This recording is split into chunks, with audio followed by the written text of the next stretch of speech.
Well, we said we would try that. This is a thing Keith Jarrett did. It's one of the most amazing things I ever heard. Oh, man. So that was a tribute to Keith Jarrett. Beautiful, beautiful.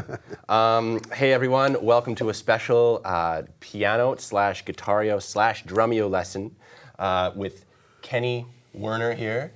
How's it going, Kenny? Good, thanks. We've had a really great day talking about music and talking about effortless mastery. For those who don't know me, I'm Jordan Leibel. I'm one of the community managers of Pianote, along with Lisa Witt. So I'm really, really excited to have you here today. So we've talked about so much already. Yeah. Yeah. But I thought maybe we could sort of go over some of the key points about your philosophy, how you flow into music like that, and what you've termed the space is. Yeah. Maybe let's just start there and talk about the space. Well, the space is a place beyond the conscious mind. Okay. As we talked about before, most of the problems with playing come in the conscious mind. Mm-hmm. That's where jealousy, envy, measuring yourself against other people, measuring your value by how you play music, the pressure to play better than you play, the pressure to make it happen by yesterday, all the things that make a musician's life much less satisfying than most people think it would be, is in the mind. Yeah. That's the good news. At least it's all in one place. Yeah. So you practice going to a space. There's nothing original about that except I call it the space. It's a non-denominational name for something that has a name in anywhere from neuroscience to psychology to Buddhism to, but for me it's a space. And what you have to do is focus on something beyond your mind. Yeah. There was a really good, a couple of examples of this. In the movie The King's Speech. Yeah. You know that movie? I love that movie. And he can't stop stuttering, and he meets this new speech therapist, and he has this idea of having him listen on headphones to an orchestra piece, right? Yeah. And for the first time, he's speaking, and he's not stuttering. Yeah. And it's proving that when the mind is transposed a little bit, the flow of what you're doing becomes natural. Right. So, and everybody kind of has had that experience. Yeah. So it's a question of how do you study having that experience? How do you have that experience more often? So when I talk about going into the space, as I said before, the easiest way to enter is just to stop and notice that you're breathing. Okay.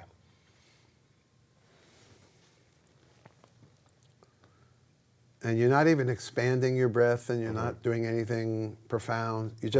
You were breathing already. Yeah. So now you're just noticing you're breathing. You're noticing when you're breathing in. You're noticing when you're breathing out. And what happens is you can't notice your breathing and think thoughts at the same time. Yeah. So as soon as you have a thought, even like, wow, I'm really in the space, you're not noticing your breathing anymore. You're noticing your thought. So a good way to start is to just try that. Just notice your breathing. And as long as you keep your focus on that, you're actually not thinking any thoughts, which is tremendously restorative too. In the middle of a busy day, just stop and notice your breathing. You may find a minute or two later that you have a whole new clear energy. Sure, yeah. For the purpose of music, you find that space. And then it's about introducing the instrument and other ways of finding the space. You could look at a spot on the wall or directly over your head, or think of the alphabet backwards. That gets a little confusing, but sometimes picture a beautiful place where you've been or you'd like to return to. So are they tools to ground you in like your present environment? That's the result, but they're tools to get you out of your conscious and subconscious mind. Yeah. It's the subconscious that fears music because of previous experiences. It's the conscious mind that fears it today because it may not be everything you want it to be. Right. And the question is, why does it have to be everything you want to be? And that question is answered more from the egoistic aspect of wanting to feel like a good musician. As soon as you call yourself a pianist or a drummer or whatever, the next question is unavoidable. Am I a good pianist? Yeah. Am I a good drummer? Yeah. And the problem is that in trying to answer that question when you're playing, first of all, you miss all the profound possibilities. And it just becomes a narcissistic thing. Do I sound good? That's the first problem. But the other problem is you don't play as well. The reason effortless mastery has such a solid identification with so many people is because you can ask out of 100 people, 99 of them, if you ask them, think about a time when you felt it was really important you played well, how did you play? Yeah. Most people will say they could not access their most inspired playing, or they even played badly. Yeah. And then you say, think about a time when you think it didn't matter. Yeah. And they say, I played better. Yeah. So that alone should prove to you that what you want to do is continue to bring down the sense of importance about what you're doing and find a place where you're not really trying. Yeah. And although everybody agrees with that, the mind is already pre-programmed to try. Yeah. So the steps of effortless mastery are an attempt to reprogram. Yeah. So if I go into the space, if I start playing and I'm not used to that, I'm going to lose the space immediately to try to play something good. Right. So I need a point of contact. I have it for every instrument. It doesn't matter what instrument you're on. Yeah. So it starts by going into the space and then moving in a way where I can still focus. I choose to focus on the fact that I'm breathing. That immediately takes me into a space where I'm not thinking. Yeah. And then I feel, I guess it does bring you in the moment, I feel the fingertips touching the keys. Right. And I'm still focusing on my breath. If I Yeah. started to focus on what I wanted to do, there would be a whole change in my body and mind. And I'll bet even Go a up into your chemical head. change, Yeah. which would make even the playing of a note a pressurized thing. Sure, sure. So I stay in this space. I feel the fingertips touching the keys. I lift a finger and I play the note. And right there I go, am I now drawn into the music trap, or am I still focusing on the space? If I'm focusing on the space, I lift the next finger and I drop it. Yeah. That's where it all starts. Okay. It's learning to move, let the hand move, and keep the mind out of it. Yeah. And maybe for the first time, allow your hands. It's like you're the mother and your children have been out playing, but you've never taken your eye off them. And every 2 minutes you had an instruction, get off the swing, Sure, get off the sure. thing. And now you're saying, go out and play. Yeah. So actually, for the first time, you may experience two things: that the fingers are experiencing the playing, not the mind that's driving the fingers. The other thing you might experience is a presence within yourself that hasn't been sucked out of you by the desire to play well. Right. That's what happened when we worked earlier with Lisa. Yeah. She felt a presence that didn't need augmentation. Yeah. And it was a strange feeling. Yeah. And then connecting it to the instrument is the beginning of, instead of not being happy with anything you play, is the practice of being content with everything you play. Yeah. And people think that being content is not the way to change. It's just the opposite. As long as you're never happy with anything, you're stuck. Yeah. Starting from a place of contentment, you can add consciously new things to your playing. Like when a person is like, I can't be happy because this is happening in my life, it never seems to change. Yeah. If a person accepts with serenity Yeah. where they are, Yeah. it's easier for them to make moves. And not only that, there's some sort of alignment with the universe. When you align with the universe by being present for what is, you disconnect from the universe or your God or whatever language you like by not being satisfied. Yeah. Not being satisfied separates you from the tapestry of everything. Yeah. And then it's a downward spiral. It's not an upward spiral. So, letting music develop starts by being absolutely content with the contact point and you, and allowing things to move. Yeah. That's whether you're playing in a form. You may want to play 1,000,000 notes in that form, but maybe all that wants to come out is a few notes in that form. It's being attuned to how the body wants to play the instrument. Yeah. And it becomes more organic and definitely more authentic. Yeah. So just at the beginning of this this lesson here, when he did that improvisation, it was fascinating to see how you kind of built into different layers of intensity. Does that feel any different when you, like, are you in the space at different depths there when you're kind of in this? Yeah, I mean, flow? yes, it's very much when people are improvising, I say to them, don't let your ego get ahead of the fingers. Right. Because next thing you know, you feel like you're trying to catch up with something. Yeah. Catch up to something. And so I could feel that happening, and then I kind of pull back. Right. Because I'm used to being in the space. So it'll affect my phrasing. Right. Actually, it didn't feel that organic because I thought to myself, I told you I would do that Keith Jarrett fan. Right.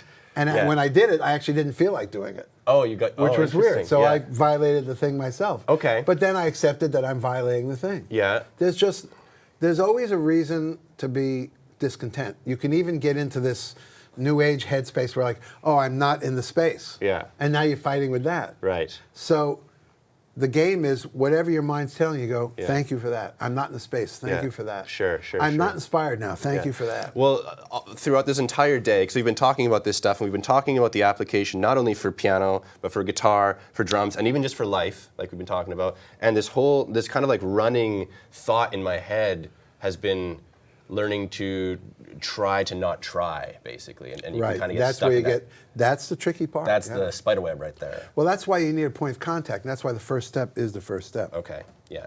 Would you like to try the first step? Yeah, I'd love to. I would love to. Yeah. So, I mean, there's nothing like, you can talk about it, but there's Yeah. nothing like doing it. Yeah. So, as you sit in front of the piano, you can already feel the radiation of priorities, of concerns, of things that you always like to accomplish Yeah. if you're going to play the piano. Yeah. But instead, just notice your breathing. It was easier to notice your breathing sitting in that chair. Now you're sitting in front of those angry white and black keys. Yep. But just notice your breathing.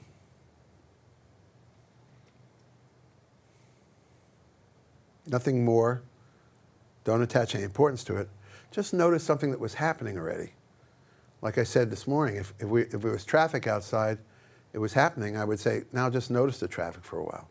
Breathing was happening. Now just notice that you're breathing.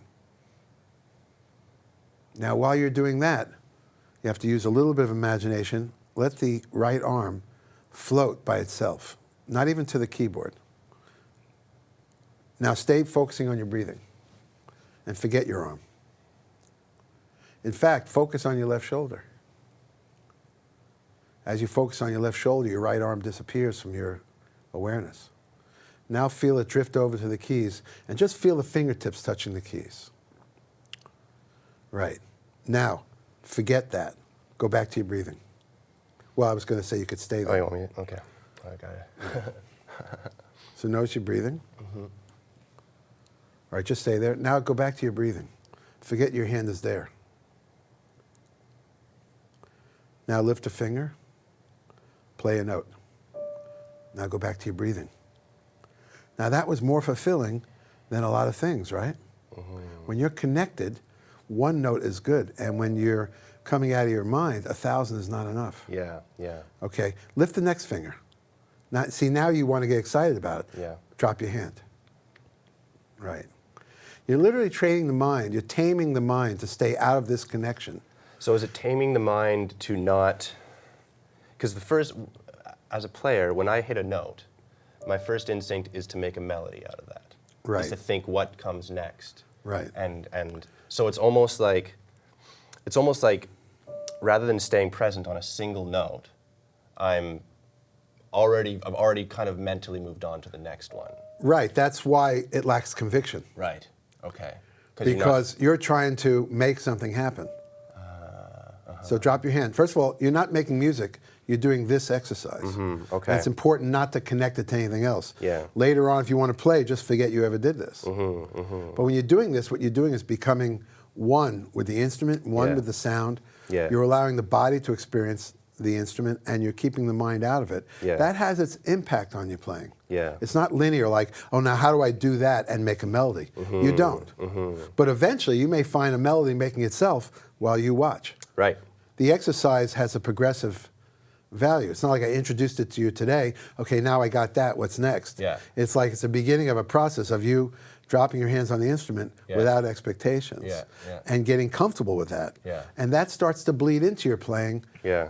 when you're not looking for it. Just like everything good happens when you're not looking for Sure. it. Yeah, that's very true. But the trickiest part here is say, wow, this feels so good. I want to apply it to my music. Right away. That's formula for disaster. Yeah, it's right away. It's how do you put this to use in some kind of practical way and You don't. grasp at it. Right. If you were studying meditation or yoga, you wouldn't say, okay, how do I put this into use? Yeah. How do I do a full lotus while I'm crossing the street? You know, you wouldn't. You would do it for the effect it had on the rest of your day. Sure. This is what happens. Yeah. You find yourself playing. I mean, the reason this has been so popular is that everybody has had an experience where, wow, I'm just connected. Yeah. And it's just happening. Yeah. And you never forget that gig when we were talking about in the car. Yeah. You remember that gig, you remember where you were, who you were playing with. Yeah. Because that's how much more important it was to you than all the other gigs. Yeah.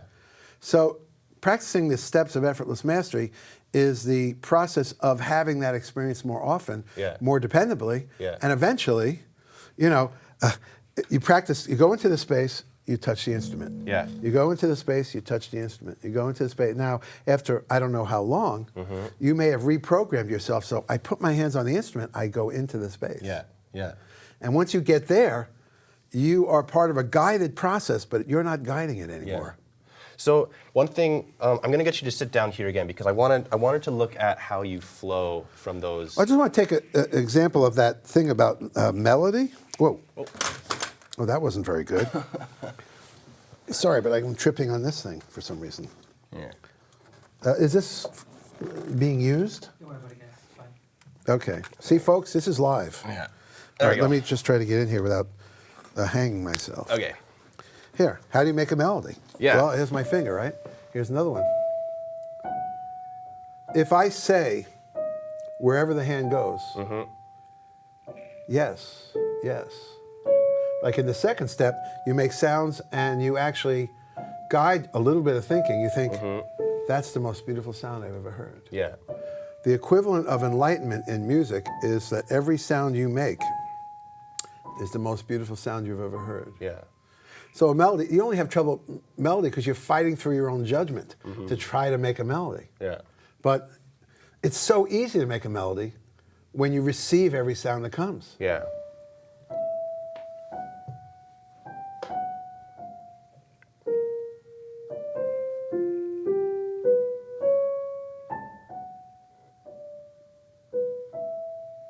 And ideas flow, and what constricts them is you're judging at the door which ones are the right ideas and which Right. ones are the wrong ideas. Yeah. There's no room for that kind of discretion in a real-time situation. You just have to receive it. Yeah. And if there's something you don't like about it, that's you take care of that in your practicing. Yeah. So it's a radical acceptance when you're in this kind of Acceptance state. creates the flow. Yeah. You know, this is a Yeah. beautiful sound, right? But so is this.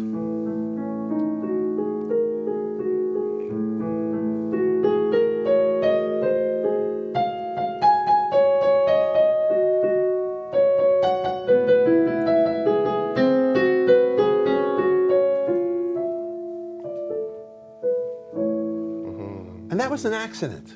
But those kind of accidents happen when you allow the thing to flow the way it wants to flow. Yeah. You get intuitions about how it might resolve that you weren't thinking about. Yeah. But when you try to create it from the beginning of the flow, it doesn't flow. Right. And everybody knows that. The question is, how do you When you try to expand yourself? These steps are designed to expand yourself. Yeah, I'm just processing. When you try to create from the beginning of the flow, it doesn't When you flow. try to create something from the beginning of the flow, it's mundane at best. Right.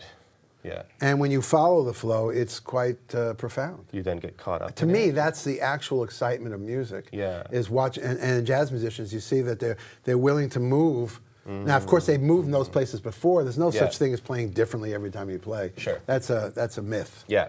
Because we're not computers, we only have a few ways of going through it. Yeah. But receiving it and go, if you don't like the way you go through it, Yeah. you reprogram it and you're practicing. Yeah. And it takes time to reprogram where your hands would go. Yeah. But if you accept where your hands go,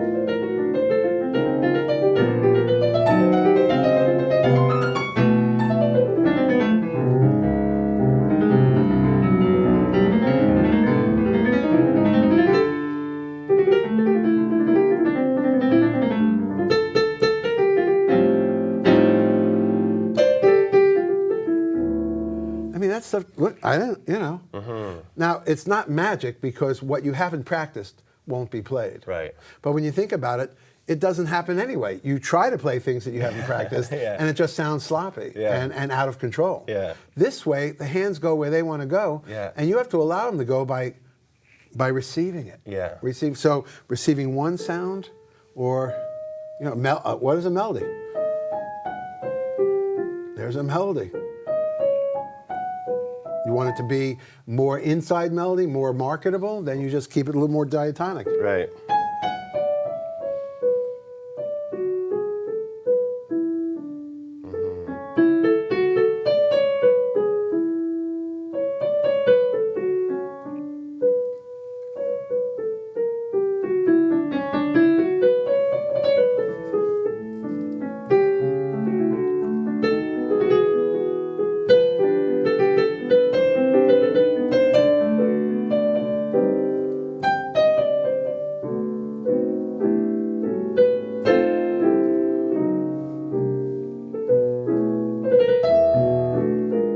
Now all of a sudden I'm very harmonic and inside. I don't think inside, outside.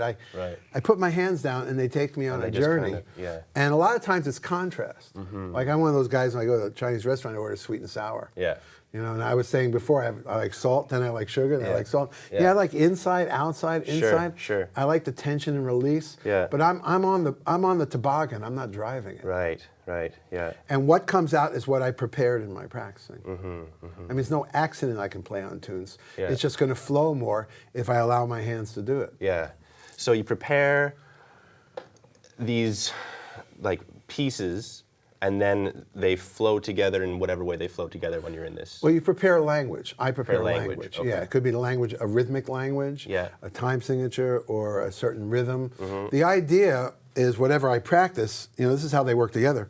When I practice new stuff, I don't want it to become more stiff because it's new stuff Yeah. or more tense stuff.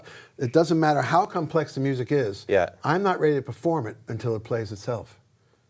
And it's much more, as far as an audience, like, what is this universe? There's nothing, doesn't seem like anything strange is going on, Yeah. but I don't know anything of what's going on. Yeah. But everybody's acting normal, but meanwhile they're slashing each other. They're cutting everybody's heads off, and then they walk by saying, "How are you today?" Right. And like, it's the normalcy of it Right. that makes it so compelling. If you play difficult stuff and it sounds difficult, it's like, why bother? Yeah. Yeah. You know? Yeah. And why play something difficult unless if you get it easy, it puts off an illusion or something. You know, but this is the subject the point here is no matter what I practice it until the hands play it. Then it might join the community of things that I might play. Yeah, yeah. Okay. So that's something that anyone at home can do regardless of their instrument. I guess practice, well, we have talked about how practice and this kind of mindset are two separate things, right? Practicing and playing are very separate. Okay. If your practicing is inspiring, you should be suspicious. Okay, there we go. You're probably not getting anything done. Yes. And also, practicing, the less things you practice, the deeper you can get into them. Yeah. A lot of you guys are overwhelmed by the amount of stuff you're working on, and you don't know what to do first, and you know how long to do it. Yeah. Well, once you establish at ease with the instrument, whether it's a drum, you know, if I had the drums, I would do it the same way, but of course I'm not a drummer. Yeah. But it's the same thing. I go into the space, I pick up a stick. It's that I'm in the space. Yeah. And I start to establish a place where my mind is at rest, my body is connecting with the act because my mind's not interfering. Now I start to test all the things I already know. Yeah. How well do I know them? Yeah. If I go into that space, can I play a beat? Yeah. If I go into that space, can I play that time or whatever? And you work on one thing at a time, bringing it into that space, and your practicing doesn't feel overwhelming anymore. Yeah. You know, it doesn't matter whatever thing you're thinking of practicing, it doesn't matter what it is. Pick one, but then go into a deeper space of focus and work on it, really find out, like I've worked with drummers, and if we do more of this, I could work, what would be very interesting for your videos, is for me to work with every instrument on some complex thing they're working on. Right. That's the fourth step. Yeah. And how to get them until, it's not them that's doing it, but it's their body. Yeah, yeah. You know, like the difference between some of you at home that might be playing this uber complex thing and it's stiff or it's lifeless or, you know, just technical or whatever. Yeah. And then when you get to the point where the body's doing it, you're above here. Yeah. It doesn't mean you can't move on stage. You can do whatever you want. Yeah. The question is, one level of player has to tense up in order to make it happen. Right. For another level of player, it's muscle memory. Yeah. So if he wants to sweat, that's fine. If he wants to dance, that's fine. Yeah. But he can connect with the universe Yeah. while his body plays the beat. Right, right. And that is the That's what I call effortless mastery. There is mastery where people can play different styles or someone's very technical. Yeah. But then effortless mastery is that you know it when you see it. Yeah. Say, what they're doing is amazing, but it looks like it's all pre-programmed. I would refer you to a couple of things. There's, and I mentioned them in my book, Vladimir Horowitz playing in Moscow. I think it was around 1980, perhaps. Yeah. Returning after the first, I won't spend a lot of time on it, but watch him as he starts playing this Scarlatti. He actually puts the body in a position to play the music, and then he watches. Right. It's very powerful. Interesting. Another one is Bill Evans Sure. On The Creative Process, I think it's called. It was Steve Allen interviewing him. Yeah. There's times he's playing all this complex stuff to show you how simple it is. Yeah. And then they show his face, and he looks like he's not even playing. Yeah. Yeah. And my favorite is watching So What, Miles Davis and John Coltrane. It's a TV show. Yeah. And the way each one takes their solo, they're both in the space. Yeah. Miles's has this sort of dark sensuality to it. Yeah. And Train's feels like a prayer. Yeah. But you can see they're receiving. Yeah. The work as to what the language is has already been done. Right. We just got to be receptive to it. Now, well, no, I mean, the language will come out as you receive the impulses of how you're going to play it. Okay. Is the message. Right. What it even means is not something to be thinking about at the time you're playing. Because you're superimposing something. You know, how do we become a tree? A tree does everything, you know, a tree is not burdened by this kind of a mind. And look what it does. And Yeah. it protects us and it puts in oxygen, and then Yeah. even when it dies, it falls on the ground and gives its body to mulch the ground and Yeah. create new trees. Yeah. And I watch trees and how the wind and the rain is like thrashing them about, and they're just like, No, they're pretty, they got it going on. and when it's over, they're just like that. Yeah. They just do their duty, do their dharma. Yeah.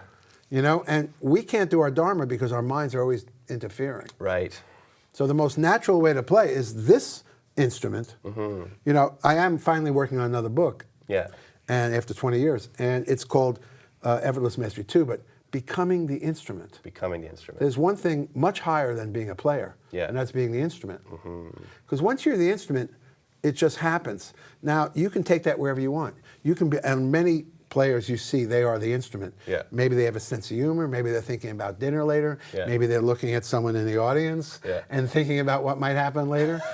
Maybe they're thinking about God. Yeah. Maybe they're in the sphere, you know, Yeah. in universal consciousness. Yeah. All that's only possible when you're not down here managing the instrument. Right. And all the performances that have inspired you, if you go back and look at them now with that thought in mind, you go, oh, there's it, there it is. Yeah. It's playing itself. Yeah. And he's doing, or she's doing whatever. Yeah. That is really the magic of what a human can do. That's better than a light show, Yeah. Yeah. you know? So this is something that is accessible to any skill Anyone. level. And you can take your first lesson and decide to own it rather than just fluff through it and go on Yeah. to the next lesson. Yeah. Decide, I want to know what it feels like for this to be in me. And then Yeah. for like one beat, you're a drummer. Okay, now let's go on to the next lesson. Yeah. One of the biggest abuses in education is how we move through the stuff Yeah. without any ownership. Yeah. And accredited schools, unfortunately, are the culprit of that because Right. the accent is on quantity rather than have I absorbed it. Quantity and the outcome. Right. Well, no, but the outcome doesn't really, you know, you may pass a test, Yeah. but you didn't improve as a Yeah. as a drummer or as sure. a pianist For sure. because you didn't allow new muscle memory to sink in. Yeah. Or being able to barely play certain types of lines over certain types of changes, and okay, you pass, but you need to spend more time until, you know.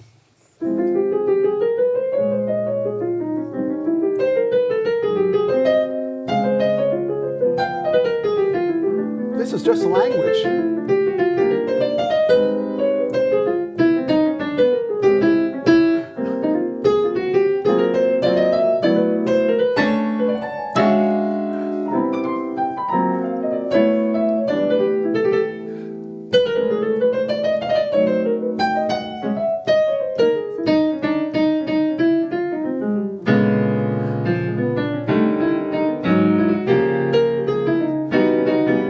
Whoa.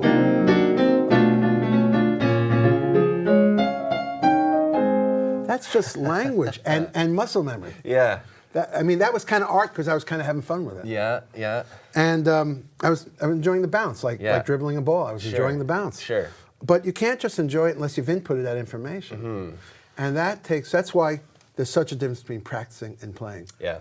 Playing is about receiving with love everything you're playing. Yeah. Practicing is about inputting new information until it becomes part of your skills. Yeah.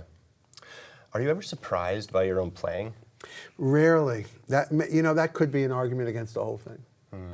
Rarely, because my hands go where they go. They go where they go. I mean, there are moments I go, oh, yeah. Yeah, well, I just saw it like there, right? You kind of had a moment. Yes. There was like an exclamation mark or something. You know what it is? I'm so used to surprise that I guess it doesn't feel like a surprise. well, there you go. Yeah. Let's put it that way. Yeah. I am so used to following the slalom of what's going on. Yeah. That it may be just an insensitivity to surprise. But you see everything, like, I guess it seems like everything is an opportunity that you can then. Well, yeah, I mean, I've already explored trying to play all the wrong notes, and they feel just as good as the right notes when you're in the space. So, I mean, what's the surprise? Yeah. I think I got to go to microtonal music to get a surprise. You know, damn.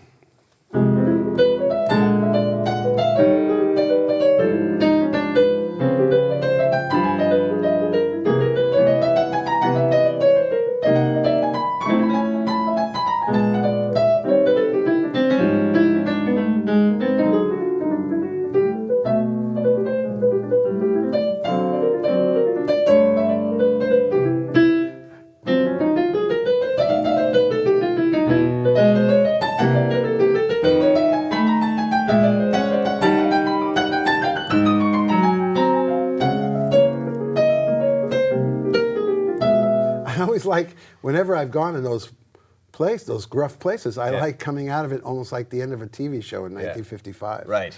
But that's me. Yeah. I grew up watching TV in 1955 and 1960 and until 70s, you know. Yeah. And now I watch Netflix. So that's like an example of your personal style, just sort of finding its way in? It finds its way in. Yeah. Your experiences become the things that motivate you. It's just attraction. It's the laws of attraction. And then the laws of, in music, boredom is the mother of invention. Yeah. Not necessity. Okay. Yeah. You're just bored with what you're doing. So it's very easy. Do what you do a half step higher, but not with the other hand. Right. And it's probably going to be a lot of new stuff. Yeah, sure. But then your instincts of the person you are and the personality you are, they can start to manifest. Yeah, interesting. The point is that if you're studying at home, you need to take whatever you play with concentration and take it deeper in so it plays itself. Yeah. Then you can, if you're wondering, why don't I have that joy that I see people playing with? What's missing? Or even musicians, they've been lifelong musicians, but something's always been missing. Yeah. What's been missing is you. Yeah. Yeah. So in some cases, what's been missing is the foundation. Okay. If you never had to pay, and again, it's ego that would cause you to skip the foundation. Yeah. Because you wanted to sound creative by day one. So you skip little things like 4-bar phrases, eighth notes. A jazz player, for example, if eighth notes aren't muscle memory in his or her right hand, then they're going to struggle with every tune. So, and there's a conscious way of accruing eighth notes as a muscle memory. Yeah. That's for another day, because you really have to get into that subject. But you'll know when it happens because you start moving your right hand and it plays eighth notes with good time. Yeah. Now you can apply them to this chord progression or that chord progression.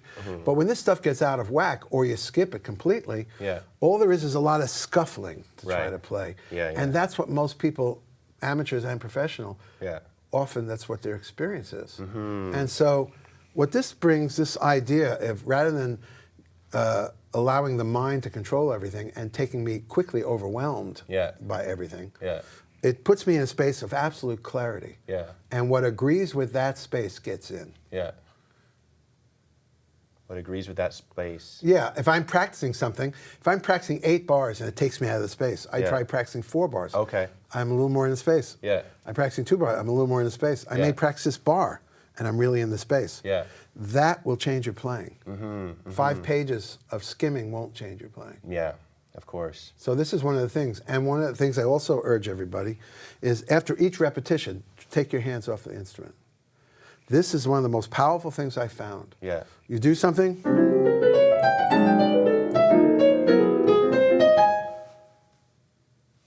come back, you feel fresh. When you keep your hands on there, you tend to build up a tension that you're not even aware of. Yeah. You see Miles do it too. It's really weird. Yeah. So each phrase is the first phrase. That's so interesting. Yeah, I found it while I was following this thing. I found if you're even repeating something, instead of going like, you go.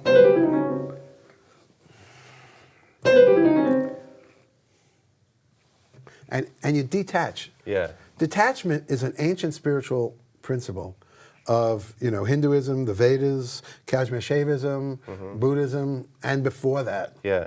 The idea of detachment is you can be, and believe me, I haven't achieved it in my life. I don't want to give anybody that impression, but you can enjoy the world but not be hostage to it. Yeah. You can enjoy a piece of pizza but not be addicted to pizza. Right. So you can enjoy music but not be a hostage to music. So when you are... And every time you take your hands off the instrument, you are literally detaching. You're detaching from it. It creates a powerful draw. Yeah. The piano wants you back. Right. If you keep taking your hands off, the piano will flirt with you. Yeah, Say, but what about that sound? Yeah, that's beautiful. That's beautiful. And I'm also done again. What? Yeah. Oh, come back. And what happens is no matter what you play, there's no reason to like that, but it sounds beautiful. Sure. Because, first of all, my mind is only focused on one thing. Yeah. Delicious. Yeah. And then I'm done. Yeah. So when you are detaching, when you're doing this, when you do a little phrase and then you stop for a minute, are you stopping and listening to that phrase that you just played and thinking about it, or are you're just... I'm allowing my hands to go there. When I take my hands off, it feels like they're going in footprints that I already laid out. You talked about that earlier today. Yeah. It's more of a spatial relationship. Yeah. That's why blind people play so well. Because they've learned a spatial relationship with blind pianists. Right. Because it's all spatial relationship. On the physical where keyboard. you are and what does it feel like. Right. And then I regard the sounds coming out as more of a texture than a specific order of things. A texture. Yeah. So when you're saying texture, because this is something that I talk about a lot myself, or I just think a lot about on the piano, is just the physical feeling of the keys, which I guess that's kind of what... Yeah. It's like a haptic Well, how would you thing know them if your expectations were interrupting the connection between the fingers and the keys? Yeah. All you hear is the expectations. But yeah. Well... So that's texture. Well, no, texture is how I hear it. How you hear it, okay. Yeah, this is the physical sensation of playing. Yeah.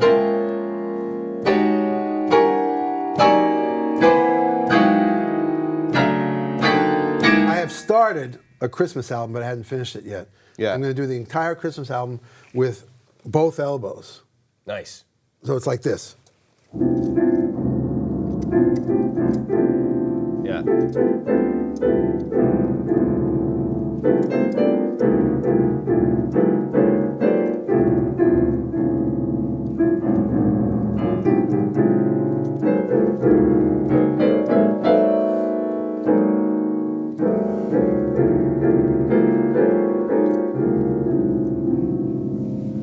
Nice, right? That's amazing. And when you don't have preconceptions of the sound, you can come to quite unique stuff. Yeah. Well, that's Henry Cowell right there. That was. Oh yeah, you mentioned that. Yeah. I won't repeat what I said. But that's not for mass consumption, but yeah. But I mean, really here's cool. a texture. All right, here's a texture.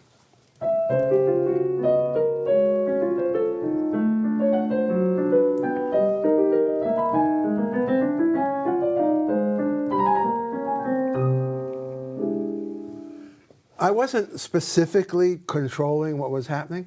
I was feeling the texture of the interaction. Yeah. So it's actually coming up a little bit, someone said before, macrocosmically a little bit, rather than down there controlling everything. Yeah. But when I practice, I'm very microcosmic. Yeah. How does this move to that, and how does this work from that? I did it with chord progressions. Yeah. I've done it with rhythmic lines because I am not rhythmically talented, but when I realized that about, oh gosh, like 30 years ago, I made rhythm the basis of everything I'd practiced because it didn't come to me naturally. Okay. And now my rhythm is, for me, acceptable. Yeah. But I also came to some unusual rhythms. But that's from a person, I worked for that.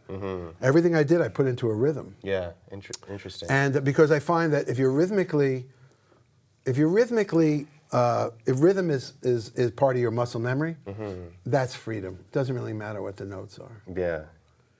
But that's just my own situation. I really worked on internalizing rhythm so I could feel it in my. The difference is somebody might tighten their whole body and do this and stomp their foot. There's nothing wrong.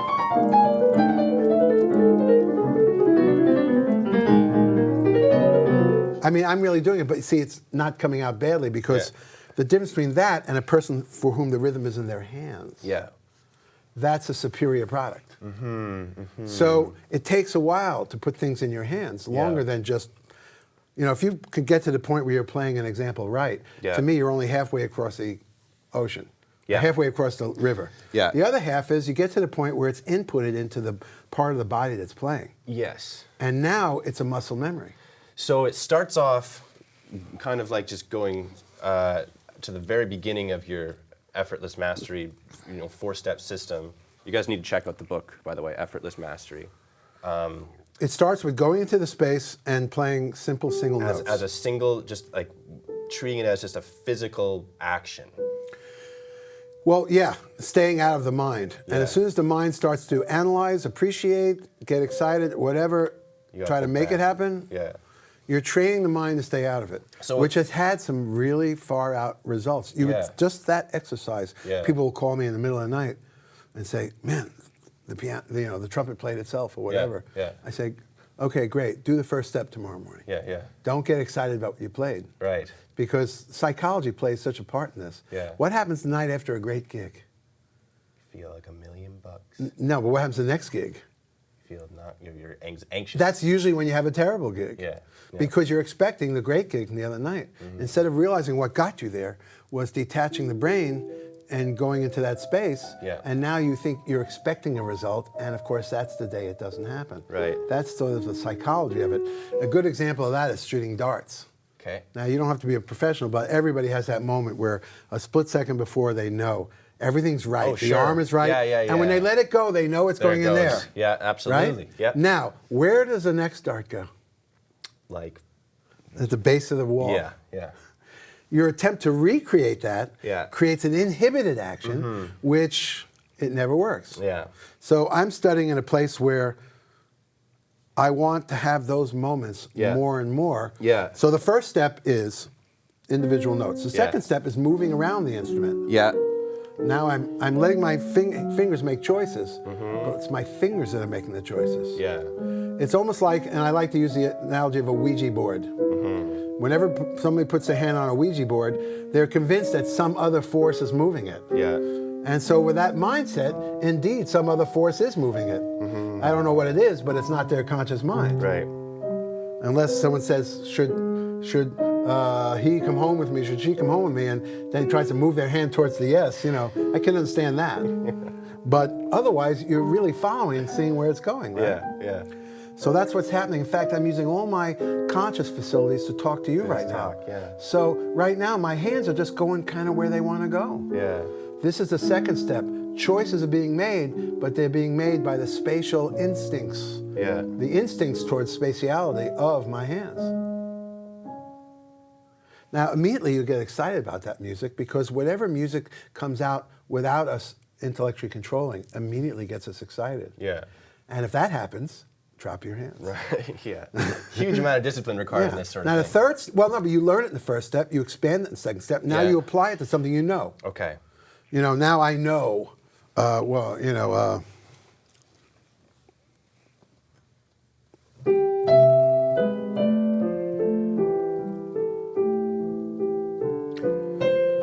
really know this, right? So I'm not getting caught up trying to do something special. I'm letting my hands play it. So the third step is playing something specific, but you have to know it so well that you can take what you've learned in the first two steps and not be part of it. So what?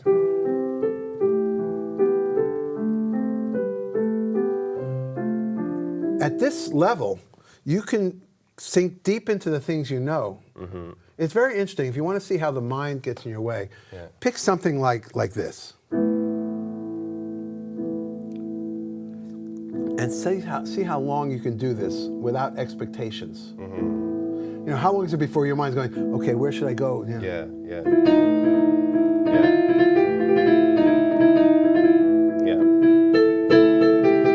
and you lost it. But a tranquil mind could do this all day. Yeah. Now, if you're not sure how to do that, pull out a book and read the whole book while you do it. Yeah. You know, or watch Netflix. I Yeah. always recommend The West Wing. Yeah. That one works. But I mean, there are better ways of doing it. You know, Yeah. like in the King's Speech. But there are better ways of doing it. Yeah. Or ways that build consciousness, like just Right. focus on a spot on the wall, or focus on your heart. The thing about this kind of sound, it's got a lot of heart-opening potential. Yeah. But not if your mind is interfering, trying to decide where are we going from here. Yeah. Or referring to some musician that played like this, Yeah. and now I had to build a piece that has the same Right. aspects of that player. Sure, sure. And all this like shallow mental noise. Yeah. See, the space is like, I have an image I like to share of it. If you were sitting on the floor of the ocean, and for the purposes of this, it's quiet, Yeah. it's still, your body is part of all the water, so you don't even feel where your body begins or ends and the water begins, right? You're part of one fabric. Yeah. And everything is colorful and everything is beautiful. Yeah. Now, if you look up at the surface, you see things like driftwood, and you see beer cans and old underwear. Yep. It's passing, you see it, but it's not affecting you. Okay. You see it.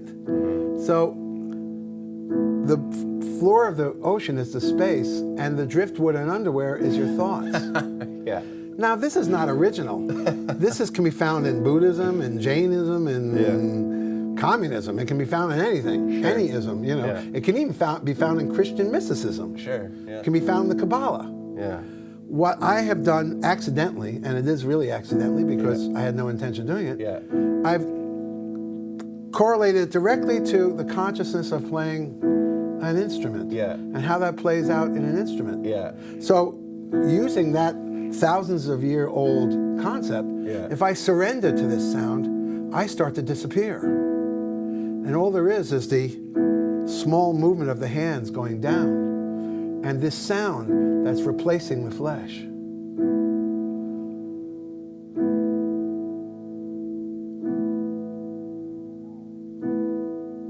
Even you can get like a little trepidatious because you're trying to keep doing it. Right. And now you feel the insecurity of that. Yeah. Yeah. No, just go with the downward motion. And every time the sound happens, let your ears drink.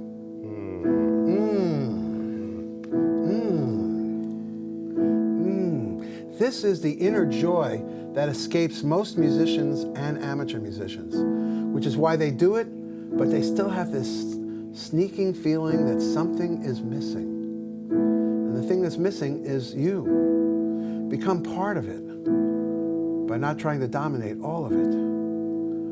And that can apply anywhere from playing as a spiritual practice, this could be considered a spiritual practice, or just how you ingest one lesson rather than thinking about 8 lessons.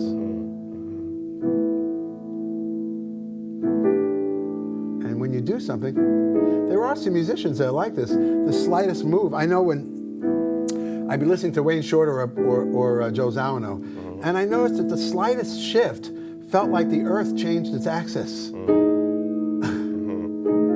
But people shift so much because of the restlessness of their mind that the whole thing starts to add up to nothing. Yeah. Yeah. Dribble. Or as they say in some of the scriptures, dust at the elephant's feet. Thoughts. I wish I could do it in my life. I mean, I'm a raving lunatic, neurotic mess. Yeah. Okay, so nobody should get the wrong impression. But in music, I have a pretty easy understanding about it. Yeah. I think you got it here, man. It's better for me to feel the space than it is for me to play well.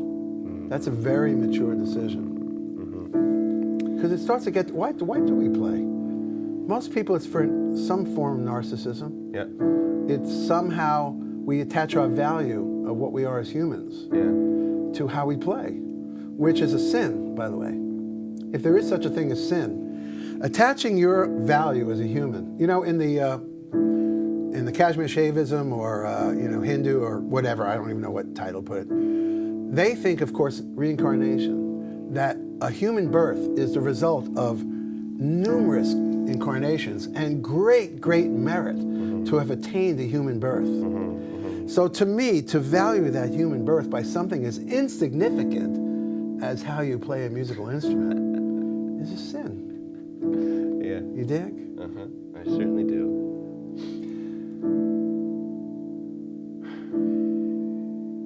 I'm gone. If you want to talk to me, I'm in the green room right now. I'm actually looking at Netflix. Yeah. You know, you can't get West Wing from Canada. Oh man. It's not on Netflix. We gotta get you. What's up with that? Yeah. Well, anyway, you got the idea. So, Wow. you know, stream of consciousness Yeah. is the only stream there is. Yeah. And you know, you don't have to study one single day in order to have it. Yeah. You put your hands there. All you have to do is become one with it. It Yeah. doesn't matter whether it's music or not. Yeah. There's a therapy here for people to become whole Yeah. and directly connect to their heart. Yeah. And it's not even dependent on, I believe the steps of effortless mastery are potentially a new somatic discipline, Right. like Reiki or Yeah. Alexander technique. Yeah. Except you use the instrument to melt into the instrument. Yeah. What melts is all the blockage. Right. That blocks you, and then you take that and see how long it lasts. Yeah. And of course, it doesn't last long, and you practice some more. If you're a musician, you keep practicing, becoming focused, and Yeah. then dropping your fingers. Yeah. And what takes you out of that focus is judging your fingers. Yeah. So you practice loving what your fingers are playing. I mean, most of us are unrealistically critical of what we do. Someone can play a chord, and they'll go like, and they go, no, that's not right. What do I do next? You know, so that's insane. Yeah. So if you're going to be insane, why not be insanely positive? No matter what I play, that's the most beautiful sound I've ever heard. Sure. Instead of thinking, oh, it's not good enough, Yeah. which people fall into that, it's nothing wrong with embracing an illusion. The question is, which illusion makes you play better? Yeah. The illusion that everything I play is the most beautiful sound I've ever heard.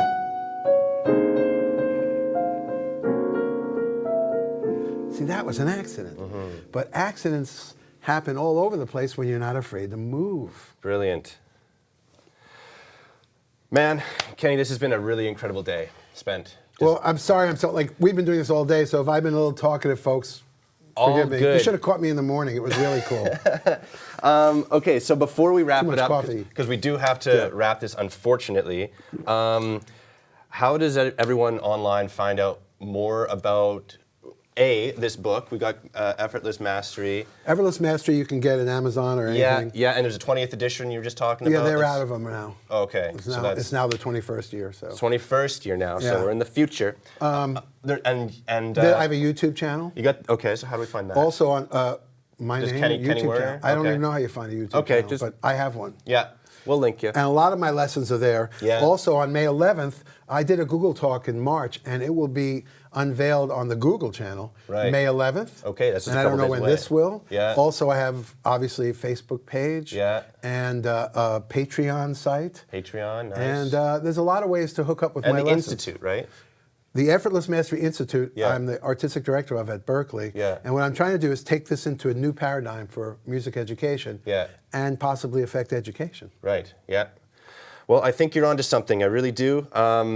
Anyone that wants to find out more about this stuff, I'm going to post some info about some of the stuff that we just kind of just touched on, even some of the things that you cited in our Piano forum.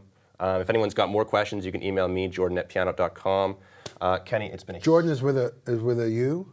with an Or- A, Jordan. Oh, okay. No, I mean, I know another Jordan. It's Jour. Really? So I'm glad we cleared that up. Jordan. Yeah, I guess Jordan. Yeah. Well, Kenny, man, it's been so great. Thank you. Yeah, thank you Fun so much day. for joining. Fun Yeah. day. All right, guys, take care. Have a great evening. We will see you around. Stay tuned for more awesome stuff.